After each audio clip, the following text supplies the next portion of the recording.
And welcome inside the Backstage Pass. Of course, almost the weekend coming up here just in a couple of days now. And of course, our last day of shows as we get ready for a nice little weekend off Friday, Saturday, and Sunday before coming back next week on Monday, November the 14th. Presented by our friends over here at Bangtail Whiskey. That is a holiday drink. Make sure you check them out at bangtail.com, or you guys can check out the easyliquor.com or the app and get the bottle sent directly to your door. And I'll be drinking some of that Bangtail whiskey over the holiday season here. And of course, a couple of shows back to back today. We're going to do the old Texas two-step and feature a couple of great artists today. One in particular has done this with me before, and we've done some of this two-step, and I guess it's been a while since we had chatted, but a Nashville recording artist. And of course, the current single is out there across all the digital platforms called Never Me.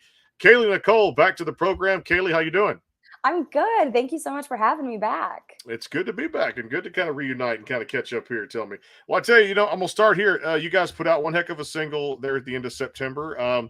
Again, just whatever you touch seems to turn to gold. At least I think it does, no doubt. I love the songs and your vocals. Let's kind of dive into Never Me and the response you're getting from country music fans out there. Never Me, I wrote about a year ago around this time, and with my friend Kylie Hughes. And it kind of started as a song. I came at her, I was half joking, but also very serious. I think how a lot of serious things start. Because for the third time in a row, somebody I dated ended up basically proposing to the girl after me. And I was like, am I some like cursed good luck charm? I'm everybody else's good luck charm, but not my own. But then it kind of spiraled into this deeper thought of, why isn't it me? Why is it the girl right after me? And we kind of dived into all these different aspects of insecurities around dating, whether it's, not being ready to be married, whatever it is. And I was nervous to put that one out, hence hanging on to it for a year. I guess proof's in that pudding. And I kind of tucked it away and had it in my pocket. And I was like, I don't know. And the producer, Zach Mano, I went over to his house to work on the next batch of singles for 2023. And he's like, where's Never Me? I was like, I don't know. And he goes, I think you're sleeping on that one. So I got in the car and I listened to it again. And it honestly made me cry in the car. So then I was like, all right, that's the next one. We have to do that one next if I had that much of a reaction to it. And it's been really great. I think it's resonated with a lot of people. It's really rewarding when you take a stab at being really vulnerable and really honest, which is a lot of songwriting. But to be honest, that's a way I hadn't been vulnerable yet at all in my songwriting, was this kind of fear and insecurity that comes up around dating that I think a lot of people feel, but I don't think a lot of people talk about. And it's been great. It's been awesome to see girls and guys messaging me that they have felt that way. Well, it's a great song, no doubt. You guys can get it across nationwide wherever you download or stream music. I got to watch the CMA Awards last night and kind of over and over again, which is pretty cool. And just talked to a few friends today in the business, and no doubt. And I thought one of the biggest things was the tribute to Loretta at the top when you get Reba and Carrie and of course Miranda to come out and do their thing, and then of course Carly Pierce. And there's so many iconic and high point moments there from the show last night. Give me your thoughts on that too as well. I thought it was incredible. That was one of my favorite CMAs I've watched in a while. Wait in the Truck with Hardy. I absolutely loved when that song started. I was watching it with my friend and I go, she's in the truck. And I loved that. I thought they did such a good job with portraying that song live, and loved that. I loved Kelsey Ballerini's If You're Going Down, I'm Going Down Too. You're Drunk, Go Home. You're Drunk, Go Home. That's right. Yeah. Kelsey and Carly and Kelly. I loved that. I thought that was so fun. I love that song. I love her new album. So there was a lot of really great moments there. Yeah. Cody Johnson. Yeah, Texas boy doing his thing, representing Till I Can't. You got the award for, of course, Song of the Year, and I think Music Video of the Year too. So it's a couple of big categories there for that. And congratulations to all the nominees and, of course, the winners last night. And it made me kind of think of that, especially the tribute to Loretta and, of course, Alan Jackson's performance for the Willie Nelson Lifetime Achievement Award, which was cool because you also grew up on that classic country sound, and Patsy Cline and Johnny Cash and, of course, Elvis and all the greats out there, Lori Morgan. But your grandma kind of influenced that. Tell us that story a little bit too, because I remember you saying that last time. Yes. So my grandma has always been a singer, and she paid her way through nursing school by singing. And she used to sing at bars and nightclubs, and she sang classic country music. She was singing Connie Francis in the bars and the clubs. And she looked a little bit like Connie. So she kind of like, sometimes people thought it was Connie when she was out there. And I grew up around her. So she'd pick me up from school and I'd get in the car and she'd be listening to Loretta Lynn or Patsy Cline or Johnny Cash or Elvis. And she still does it to this day. When I was little, she used to walk around in the kitchen and she'd just be humming Walking After Midnight, and she still does it. And so I think it was things like that when I sat down to sing and start writing songs that kind of came to the front of my mind, is hearing all of that. Because I didn't, outside from maybe, some Hillary Duff or Justin Bieber and stuff, I didn't know much else outside of then added on what she was showing me. That was kind of all I knew. I knew a little Shania because Shania was on the radio a lot at that time. So I knew some like, Man, I Feel Like a Woman. I had that. But for the most part, I had just a lot of that old school country reference from her. Yeah, y'all made that pretty clear with the single you guys released this year with She Gone too at the same time. And I love that one because it kind of gave us that feel, a little bit of that classic country kind of sound here too as well. And you put your own kind of spin on it too. Tell us about that one, how that kind of got started. She Gone. I love She Gone. I wrote She Gone with my friend Noah Smith, and it was actually our first time writing together. We met on Instagram many years ago and have just followed each other. And we sat down to write together. And he goes, well, I have this title, She Gone. And I was thinking about it like a beer, like, you finish your beer, she gone. And, but then we started spinning on it. We're like, well, what if we take that and it's about being done and getting over somebody and saying like, I'm gone. And I knew that was a special song the second that we finished that one. I pretty much ran to the studio with that song. I've loved it from the start. I love it now. It's one of my favorites. It's one of my favorites too out there too. And all the playlists too. Well, tell me, as we close this year and you get into 23 with only a few weeks remaining now for this particular year, what are you looking most forward to for next year? For next year, I'm really excited. I've got a lot more songs that I'm really stoked about that I'm sitting on and getting ready to release. And I think I'll probably keep up the same pattern of a lot of singles, because that's been really fun this year as an independent artist to just be able to consistently be releasing. So I think I'll keep up with that. And I think you guys can look out for probably 6 more singles or so in the next year. So breaking here on the Backstage Pass, no doubt too. I understand too that, now correct me if I'm wrong, remember you said this last time, if I'm totally off, just go ahead and call me crazy, Brandon. But we like to do our homework here on the show, we do.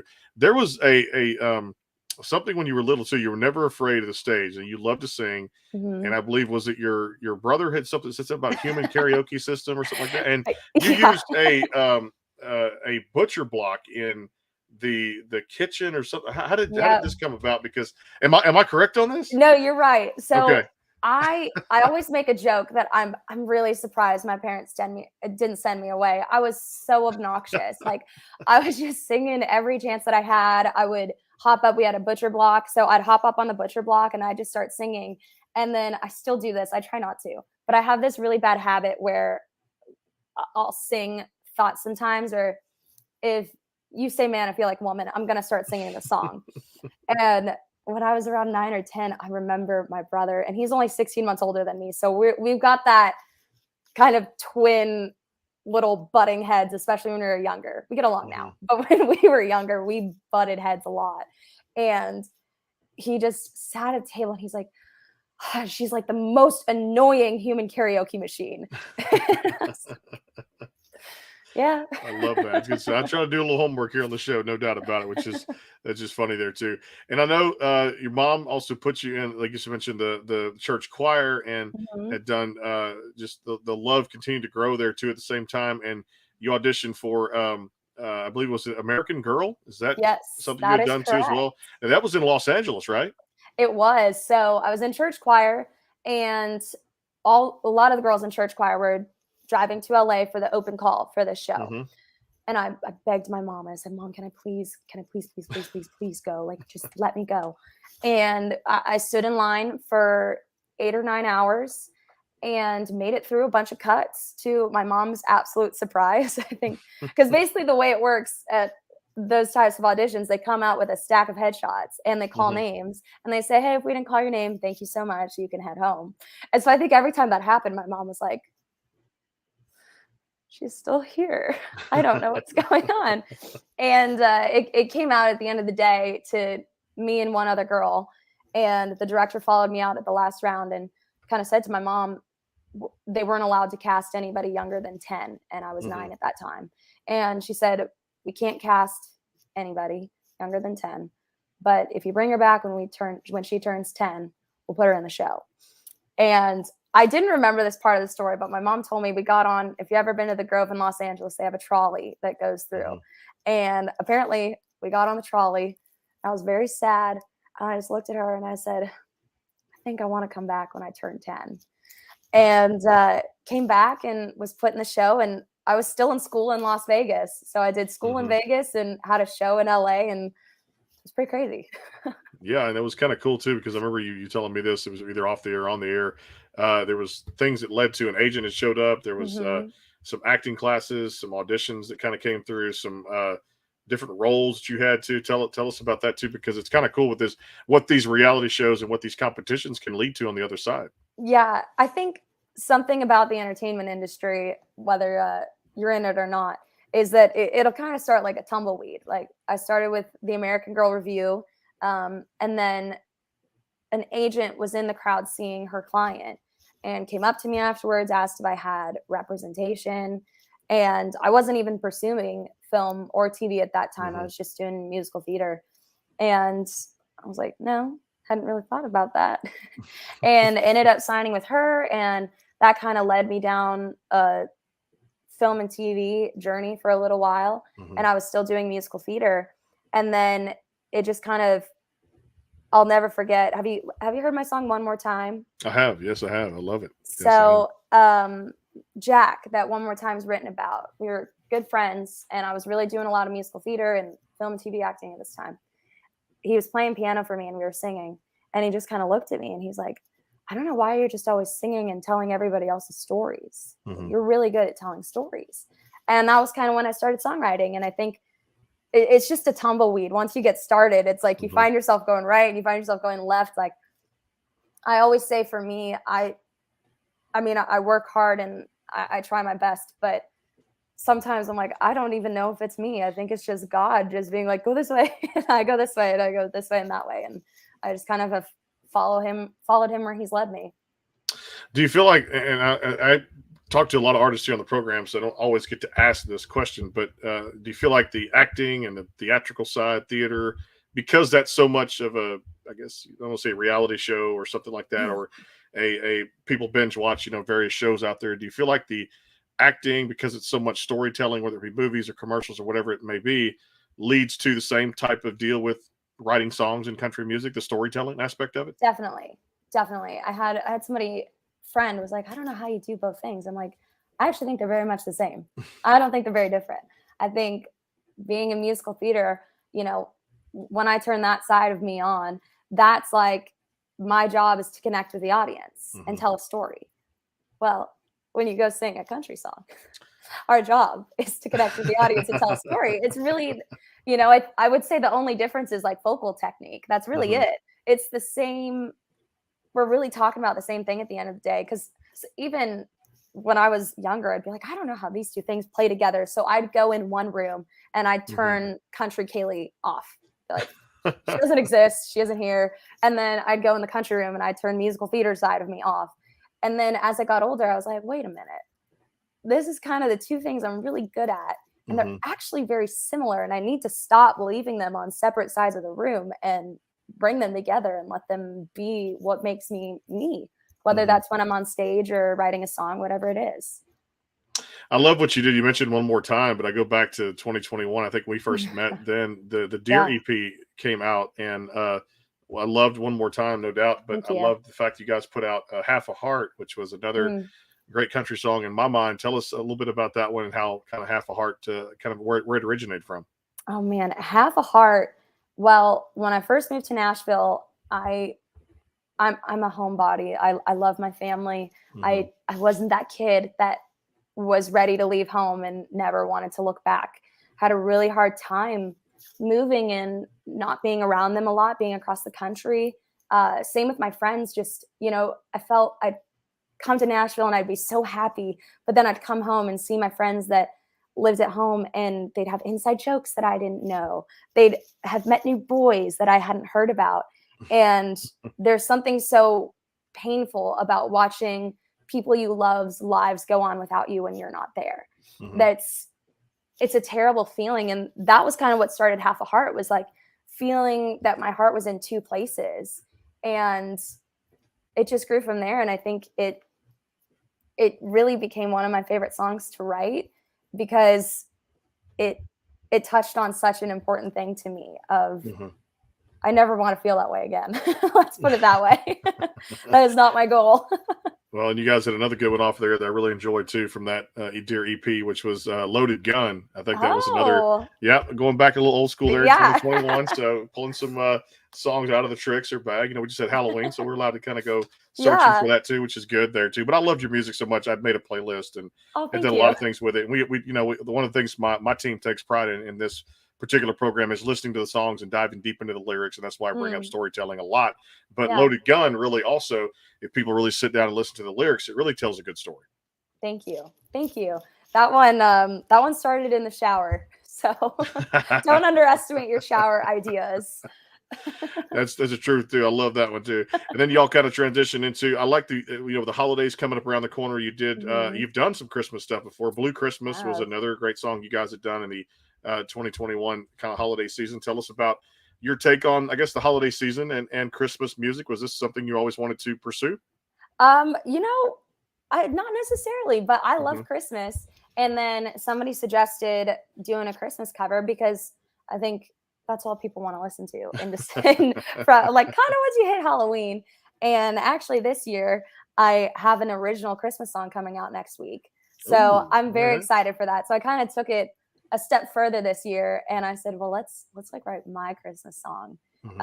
So I'm excited for that one. I actually wrote it January of last year because I didn't want to be late. I feel like with Christmas that always happens because it comes up around the corner and it's just time. So, and I didn't want to write it while it was hot out, because that felt criminal. Like I can't write a Christmas song while everybody's at the lake. That feels criminal. So I called my good friend Sam, and I was like, okay, we're going to try to write an original Christmas song. And if we don't pull it off, that's fine. We'll just hang out. That's all good. But if we pull it off, then that could be really cool. And we pulled it off really quick. We ended up writing this one in like an hour. And I recorded it in February, had it by March. And then I was like, well, shoot, now I got to wait to release this. And that sucks. Like, I'm ready to put this one out. And what's the title of this one going to become, the original? This one's called Only Call on Christmas. Only Call on Christmas. Okay, I like that. I can't wait to hear it. November 18th. Are we looking at release? 18th? Yes. There you go. All right. Yes. See, I just do all the homework here on the show, and she just drops the dates right here. So November 18th. Looking forward to that one.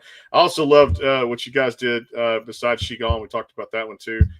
Two of a Kind was another song I liked. The artwork is fantastic for that particular single too, and definitely it makes people think a little bit about country life and how small the world is. And the Two of a Kind really spoke to me. It did. Yeah. Oh, thank you. I'm glad it did.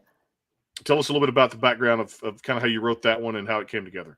I wrote Two of a Kind back home with Michael Blue, Dalton Sire, and Brett Pemberton. And that one came out really fast too, because I think Michael was like, yeah, we're all just looking for our two of a kind. I was like, I like that. I was like, I like that a lot. And then we kind of leaned into kind of like a card aspect of it, kind of a little cheeky there with the card wordplay. And we had a lot of fun writing that one. And we really leaned into we were really inspired by Walking After Midnight, actually, for that one. And we're kind of listening to that a lot. Now, I'll tell you, you guys put a great spin on it too. This was this year too, and I hope I'm not going to mess up the pronunciation of it, but I love the fact that you guys had like a lime over the glass. And if you want a good drinking song, Casamigos was put out by you guys too. I hope I'm saying that correctly. I'm working on my You are. So the Casamigos was out there for this year. We always love a good drinking song, and based on the art cover, and I did get to hear the song, which was fantastic. Tell us the story of that one. Well, Casamigos I wrote with Kylie Hughes, who I wrote Never Me with as well. And I think we've all had a bad night or two of drinking alcohol where you wake up in the morning and you know exactly the moment it all went wrong. You know the one. And I've had my share of a bad night or two. And I had started drinking Casamigos pretty much exclusively. And I was just always having a great time. So I came into Kailey and we were talking about margaritas and how much we have this Mexican restaurant that she and I both love here called Suprica. So we were talking about Suprica. I said they have the best margaritas. And I said, I just love my Casamigos. I was like, what if we wrote a little love song to Casamigos? Like, and that's where Casamigos came from. But that was a fun one. I love that one. It's a good song, no doubt. We'll take a quick time out here on the Backstage Pass. Coming up here in a little bit, Valerie Ponzio is going to join us here on the Backstage Pass, another Latina country artist. And boy, she's put a good spin on her own EP out there right now across all the digital platforms. We'll talk to her in just a few minutes. We'll come back rapid fire with Kailey Nicole on the Backstage Pass, presented by our friends over at Bangtail Whiskey. Check them out, bangtail.com or the Easy Liquor app, and get that bottle sent directly to your door because it's 750 milliliters. You're going to have enough for the holiday season. Trust me, I've still got a lot of mine, and I've had it for probably about a year and a half. So that's a lot, unless you're just a great whiskey drinker like me out there too. But here's how it's made. A little bit from our good friend Brandon Bing there. We're coming back rapid fire, and then coming up here in a matter of just seconds and minutes, Valerie Ponzio will join us here on the Backstage Pass. More with Kailey Nicole. Hang tight. The Bangtail pour is comprised of a sweet corn mash base. The front has a subtle sweetness and not too sharp. It has notes of a medium char or white oak for a smoky flavor in the middle, and the tail has a super smooth and warm finish. Go behind the scenes with some of the biggest artists in music today with the Backstage Pass, powered by the SportsGuysPodcast.com. Join Brandon Morrill and his co-host Kirsty Krause as they talk to rising stars and legends about their music careers. Listen to their latest tracks and learn fun facts about the men and women behind the music you love. And be sure to tune into the Backstage Pass Monday through Friday from 3:30 to 6:30, powered by the SportsGuysPodcast.com. And welcome into the Backstage Pass. And, of course, no shows tomorrow. Coming up next week on Monday, Noah Thompson, the winner of 2022 American Idol 2. Look out for that. And here in a few weeks, the legend in Texas, Pat Green, is coming here on the program. So a lot of fun there coming up here in just a few weeks. Also, our good buddy and Texas country artist, David Adam Burns, going to stop by about the first week of December. He's got a great 2022. All right, so rapid fire. I'm going to start this one because I love this song when you guys have put it out. Let's break down Second Fiddle and kind of the meaning and a little bit of the song itself, because I've downloaded my own Kailey Nicole playlist now. So put all this stuff on there. That. These songs are great, just one after another. We just can roll them off, which is great music out there. Second Fiddle had a good ring to it. Thank you. I actually, that title kind of came to me. I was actually venting about a situation with a friend. I was like, I said to another friend, I said, I just feel like I'm second fiddle. Everything else is more important than me. And then I did that really obnoxious artist thing where I said, 1 second. And I pulled out my phone and wrote down Second Fiddle. And I brought it in to Michael Blue again and Nittany Paris. And same thing. Like, we just wrote that one so fast. My favorite line in there was humdinger, because we couldn't come up with a rhyme there. We were just stuck and we couldn't find a word that felt like it fit right. And Nittany goes, we could say humdinger. And I literally said, I don't really know what that means, but I like it. And she goes, it means good. It means like you're good. And I was like, cool, put it in. I love it. Like, it has a good little feel to it, no doubt. And like I said, those buzzwords sometimes are the key things out there. All right, latest food craving for Kailey Nicole, latest beverage. What have you gotten into, especially with it being CMA week? Oh, probably a margarita for drink wise. You'll probably always catch me with a margarita. And I would say either a taco or a cheeseburger for food. Taco cheeseburger. I like that too. All right. Last, I guess, or the best for me, I know it's coming up with these holiday drinks, like Starbucks has this pumpkin stuff and all this kind of stuff, and I'm not really into some of those drinks, but give it a chance to try them. I'll do that. What do you get into for any flavored drinks at Starbucks or coffee drinker? I never used to be. And then Starbucks this year, I used to just get a plain almond milk latte, no questions asked. And then this year, Starbucks came for me. And they released the iced brown sugar shaken espresso, and I can't stop ordering it. It's so good. It's the bane of my existence. the Band of Existence. And I tell you what, like I The said, I best had way. tried the pumpkin one a few weeks ago because we bought it out and about doing something. And I said, yeah, got to sit there and just enjoy this. And we did. And I said, okay, now I'm hooked because I got to go back and get a couple of Got to those. get another one now. But I'm getting the small ones because, trying to Yeah. calories and things like that. So not the grande or whatever that middle size is, the venti Grande. or whatever the large size is. That's I forget one. the names of those, but the talls My are dog about my has thoughts speed. and opinions on the pumpkin spice latte. He likes the pumpkin spice. Yeah, He's got some ambiance noise there. I love that he too. normally gets a pup cup when we go, but The pumpkin. What's the last show you got to binge watch? last show I got to binge watch. Oh, Tell Me Lies. Tell Me Lies. Okay. Yes, I like that one. It's another good one too. I like that too. Yeah. Well, I love this music. I cannot wait to see what 2023 brings for you. It is fantastic. It's songs like the ones we talked about today that keep you going and set you apart from everybody else out there. Make sure you guys check out Never Me across all those platforms, wherever you download or stream music, and also KaileyNicole.com.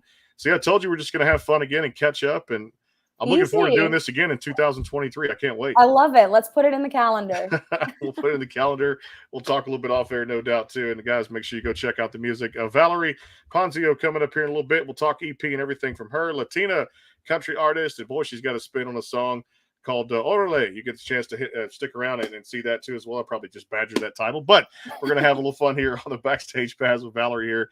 And of course, coming up next Monday, Noah Thompson here. You guys keep it tuned again to the sportsguyspodcast.com and also on the YouTube channel, the Backstage Pass. Go subscribe and go check out Kailey's website. A lot of cool stuff there, merchandise you guys can grab while you're at it for the holiday season. We'll see you guys back here in a few minutes. We're not done yet here for a Thursday, November 10th, 2022. Coming back with Valerie in just a few minutes. Hang tight.